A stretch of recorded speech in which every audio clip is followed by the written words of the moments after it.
In this mini lecture, I'm going to take you through the second half of the strategic marketing plan. Typically, this is something that I do in synchronous session 10, but because we are so rushed for time in these synchronous sessions, we're trying it a little bit differently this time, and I'm going to do the mini lecture presentation in this session independently. In this half of the strategic marketing plan, we focus on Roman numerals 3 through 5. Roman numeral 3 of the strategic marketing plan includes the objectives, or where we want to be, the strategies, or how are we going to get there, and also the tactics that spell out the specifics on how we operationalize the strategies, or the to-do list, as I like to call it, associated with each strategy. The to-do list represents our tactics, drawing on the marketing mix of product, price, place, and promotion, and if it is a service product, the P's include people, process, and physical evidence, if that information is available. Roman numeral 4 is the implementation of the plan, which best is laid out in a table for getting things done with a who, what, where, and when identified. Roman numeral 5 is the control and evaluation step and answers the question, how do we know we got there? The last step you can think of as having a dashboard with key performance indicators or key KPIs listed. In other words, we are suggesting how we will determine if we were successful in the objectives we set forth in Roman numeral 3 of the marketing plan.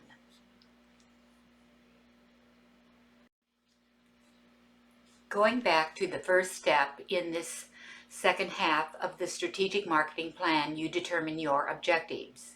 Here you just need to make sure they are SMART, or specific, measurable, attainable, relevant, and have a timetable. I think probably the most important of those SMART the SMART concept would be to make sure they're measurable and that they have a timetable. If they don't have that, you need a new set of objectives. Common objectives for for-profit companies are on the list to the left. Please note that the objectives begin with the word to and suggest an improved state. On the right are typical objectives set forth for a nonprofit organization, like to raise community awareness and engagement, to increase the membership of the organization, to raise funds for the organization, that type of thing. In determining the strategies you will use for carrying out the objectives, you have the standard ones we have devoted a session to in this course: segmentation, targeting, and positioning. But there are other template type strategies that may be helpful, like the Ansoff Matrix, the Boston Consulting Group or BCG strategy, or Porter's generic strategy. There are additional pre-formulated strategies or business planning tools in addition to these that I have just mentioned, as ones you might want to read more about, such as the Balanced Scorecard, the Hoshin Planning Approach, the Baldrige Framework. But BCG, Ansoff, and Porter's Generic Matrix are probably the most common ones used. So let's go over these with a little bit more detail. You probably have heard of the term cash cow, referring to some aspect of a business that does well. The business school is often referred to as the cash cow of a university. Well, this originated with the Boston Consulting Group. They developed a 2x2 table with the variables of marketing growth rate and relative market share. So a dog would represent the lowest market share and the lowest growth rate, the bottom corner left quadrant, whereas a cash cow represents the highest relative market share, but not the highest market growth. Typically, if this matrix determines you have a dog, you would most likely want to harvest or get rid of it, whereas a cash cow represents the best in market share, and perhaps because you have already penetrated that market, the market growth rate may be fairly low. The star shows both high market growth rate as well as high market share, whereas the question mark is typically a startup that may have initially a high market growth rate, but is too young to have gained much share of the market. The BCG matrix is often helpful if you are analyzing a portfolio of products, such as in the case of Apple.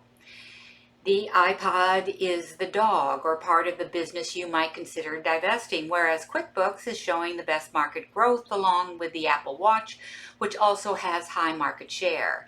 The cash cow for Apple is the iPad, which has high market share, but the market is probably fairly saturated, so there would be slower growth. I think overlaying the product life cycle on the BCG matrix provides a better picture of what's happening with this model. The question mark is a product you are not sure of, or one that is probably in the introduction stage where significant investment is required. Could very well be a startup company. A star is on the growth stage and could be, at this point, it could be considered a market challenger.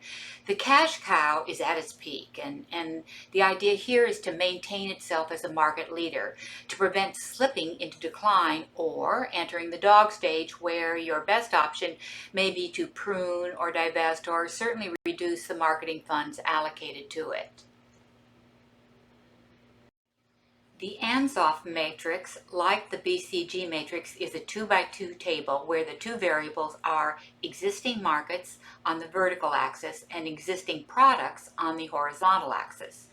Any movement from the green quadrant comes with a certain amount of risk, whether it's market development, or product diversification, which would be considered the riskiest of the options. McDonald's is a good example to use for this strategic model or template. From its market penetration of 14,146 fast food outlets, McDonald's could enter new markets, such as it is planning to do in 2022 when it opens 500 new stores in the US. In product development, it could take on more risk by adding things like McPlant or the crispy chicken sandwich to its menus. The riskiest option is diversification. As an example would be the 30 Golden Arch Hotel McDonald's, which recently opened in the UK. With Michael Porter, we again turn to his theories on competitiveness, and this time with the generic strategy where he, like BCG and Ansoff, presents a 2x2 table, but the variables being market scope and competitive advantage. In market scope, you range from a niche player like Dollar General to a company who targets a more diversified or broad market like Walmart's. The horizontal matrix of competitive advantage ranges from a focused element attractiveness, such as cost attractiveness, to a differentiated focus, such as unique attractiveness, which would include businesses like Nordstrom's at the broad market level and Anthropologie at the niche level.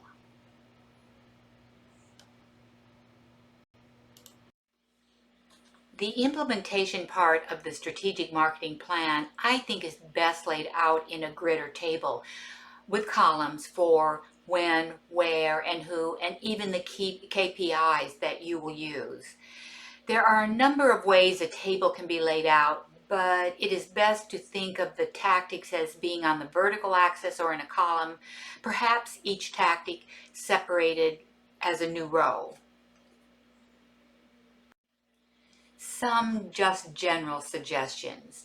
With objectives, you can have as few as 2, but I would suggest no more than 4. For each objective, you can have multiple strategies. The most typical strategies included in a plan are whether the marketing tactics assigned are part of a push or pull strategy. On this slide, I present the major differences between push and pull strategies based on goals, users, use, direction, and focus. To be remembered is that big brand companies like Coca-Cola and Nike use both push and pull strategies within a given marketing plan.